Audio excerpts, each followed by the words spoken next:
এতিয়া আহিছে মই নেক্সট কোৱেশ্চন লেট tan থিটা ইকুৱেল দি আছে 3/4 হলে 1 minus cos থিটা ডিভাইড বাই 1 plus cos থিটাৰ মান উলিয়াবলৈ কৈছে যদি এনেকুৱা ধৰণৰ কোৱেশ্চন আহে আমি অলপ যদি ভালকে যদি হতখিনি মন ৰাখো তেতিয়ালে আমাৰ সমস্যা হ'ব আমি tan থিটা কেনেকৈ পাইছো আমি 1 plus tan square থিটা ইকুৱেল পাইছো আমি sec square থিটা এটা আমি মুখস্থ কৰিব লাগিব 1 plus tan square থিটা ইকুৱেল sec square থিটা বুলি আমি জানো এতিয়া 1 plus tan square থিটা tan থিটা ভ্যালু দি আছে 3/4 আমি 3/4 পাতি দিম ইটো স্কয়াৰ কৰি দিম ইকুৱেল কি হ'ব sec square থিটা হল এতিয়া 1 plus এটো কি হ'ব 9/16 হৈ যাব স্কয়াৰটো ভাঙি দিলো sec square থিটা এতিয়া এটো আমি লখা কৰিলে কি হ'ব 16 plus 9 সমান sec square থিটা হল এতিয়া এটো যোগ কৰিলে কি হ'ব 25/16 ইকুৱেল টু sec square থিটা এতিয়া এই ৰুট ওভাৰ আহিলে কি হ'ব 25/16 মানে কিমান হ'ব এটো sec থিটা হ'ব এটা sec থিটা ইকুৱেল কি হ'ব সমান 5/4 হ'ব sec থিটা মান 5/4 বলো এতিয়া cos থিটা মান কি হ'ব cos sec থিটা অপজিট টু cos থিটা নহয় জানো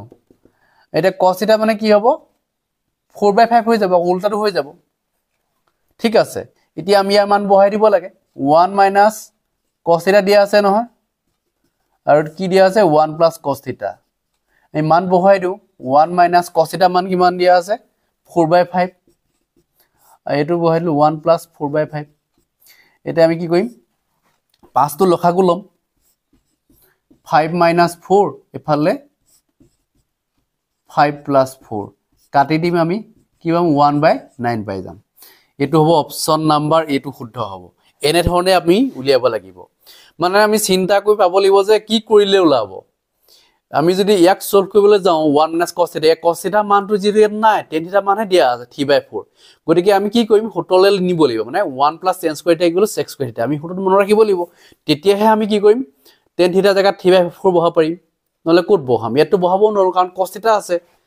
আৰু ইয়াক আমি tan থিটা নিবলৈ আমাৰ সমস্যা হয় কিহে হন কৰিম sin থিটা হন কৰিলো মানে tan থিটা নোলায় cot থিটা ওলায় গতে cot থিটা ওলালে হেতু পাৰি আকৌ সেই সিস্টেমটো পাৰি মানে cot থিটা ওলালে আমি tan নলে নিব লাগিব তাক নিবা tan থিটা কৰি দিব লাগিব নেক্সট কোৱেশ্চন তো এনেকে দিয়া আছে tan থিটা ইকুৱেল a/b হলে cos থিটা plus sin থিটা cos থিটা minus sin থিটাৰ মান হ'ব ইয়াত যিকোনটা উলিয়াব লাগে আমাক যদি এনেকুৱা কোৱেশ্চন দিয়া থাকে তেতিয়াহলে আমি চাব লাগিব tan থিটা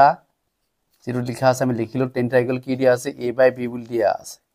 আমি tan থিটা কেনে ভাঙিব স্মক কৈছিলো নহয় sin থিটা by cos থিটা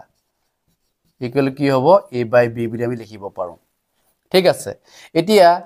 মানে sin থিটা ইকুৱেল আমি কি লিখিব পাৰো ইয়া পুনে পুনে কি হ'ব এটাকে sin থিটা ইকুৱেল কি হ'ব a হ'ব আৰু cos থিটা ইকুৱেল কি হ'ব b হ'ব ঠিক আছে পুনে পুনে কি হ'ব sin থিটা ইকুৱেল a হ'ব আৰু cos থিটা ইকুৱেল b হ'ব আমি ইয়াত বহাই দিলে হ'ল মানে cos থিটা জায়গাত আমি কি বহাব লাগিব a b বহাব লাগিব আৰু sin থিটা জায়গাত বহাব লাগিব a তাৰপৰ cos থিটা জায়গাত বহাব লাগিব আপোনাৰ b আৰু sin থিটা জায়গাত বহাব লাগিব a এটা ইয়াত কোনটো মিলি আছে অপচন এটো মিলি আছে মানে কি হতো a plus b ডিভাইড বাই কি হ'ব b minus a হৈ থকা নাই নে এটা উল্টা কৰা আছে b plus a ওলাইছে যেনিবা a plus b হ'ব লাগে অপচন কি হ'ব এটো শুদ্ধ হ'ব মানে ঠিক আছে বাকি এটা নাই মিলা সক এটো b minus a নাই ওলা নহয় আৰু a by b নাই ওলা a minus b ওলাইছে নেকি a minus b টো তলত নাই ওলা এটো মিলা নাই গতিকে কি হ'ব এটো মিলিছে a plus b বা এনেকৈ ডিভাইড থাকিব b plus a divide by b minus a ও থাকিব পাৰে ঠিক আছে যদি আমাৰ এটো উল্টা দিয়া থাকে তেতিয়া হলে তো এটোই লাবগে মই যেটো হেকইছো এটোই লাব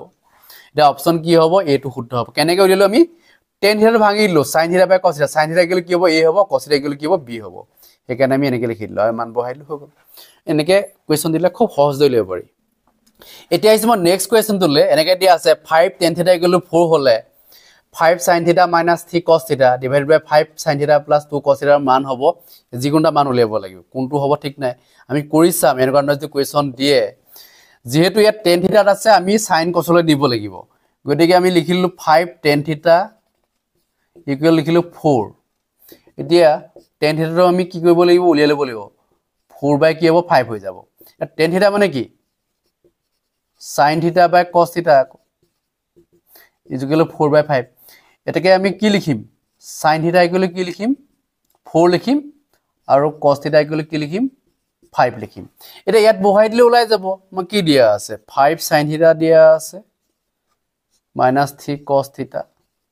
divided by 5 sin theta বহুত বেছি টান কোৱেশ্যন নাহে কিন্তু তাতে আমাৰ ভুল কৰে ল'ৰা ছোৱালীবিলাকে 5 into sin theta ভ্যালু কিমান আছে বহাই দিম 4 হ'ব 3 into cos theta ভ্যালু কিমান আছে 5 বহাই দিছো 5 into 4 plus 2 into 5 এতিয়া আপোনালোকে পন কৰি দিয়ক 20 minus 15 divided by 20 plus 10 সমান কিমান হ'ব 5 by 30 হৈ যাব 5 6 30 1 by 6 ইকুৱেল কি হ'ব 1 by 6 অপচন কোনটো হ'ব C2 হ'ব এনেকৈ উলিয়াব লাগিব এনেকুৱা ধৰণৰ কোৱেশ্যন মই কেইবাটাও দি দিছো আপোনালোক গতিকে উলিয়াব আৰু মই এটা কোৱেশ্যন দি দিম আপোনালোকে হোমৱৰ্ক হিচাপে কৰিব মই তিনটা মান কোৱেশ্যন সলভ কৰি দিলো আপোনালোকক গতিকে এটা হোমৱৰ্ক দিছো হেতু কমেন্টত লিখিব কি উলাই আপোনালোকে এনসাৰটো কমেন্টত লিখি থৈ যাব ঠিক আছে এতিয়া লাষ্ট যেটো কোৱেশ্যন মই এই কোৱেশ্যনটো আপোনালোক হোমৱৰ্ক দিছো মানে 5 cos θ = 7 sin θ দিয়া আছে হলে 10 cos θ minus 7 sin θ divided by 10 cos θ plus 7 sin θ মান হ'ব এই মান কোনটো হ'ব উলিয়াব লাগে a দিয়া আছে 1/7 b 1/3 c 3 আৰু 4 6 দিয়া আছে গতিকে এই কোৱেশ্যনটোৰ এনসাৰটো আপোনালোক কমেন্ট সেকশনত কৰি মেলি উলিয়াই থৈ গুচি যাব ঠিক আছে মই নেক্সট ভিডিঅত আপোনালোক এটো কোনটো এনসাৰ হ'ব মই কৈ দিম ধন্যবাদ জয় এখন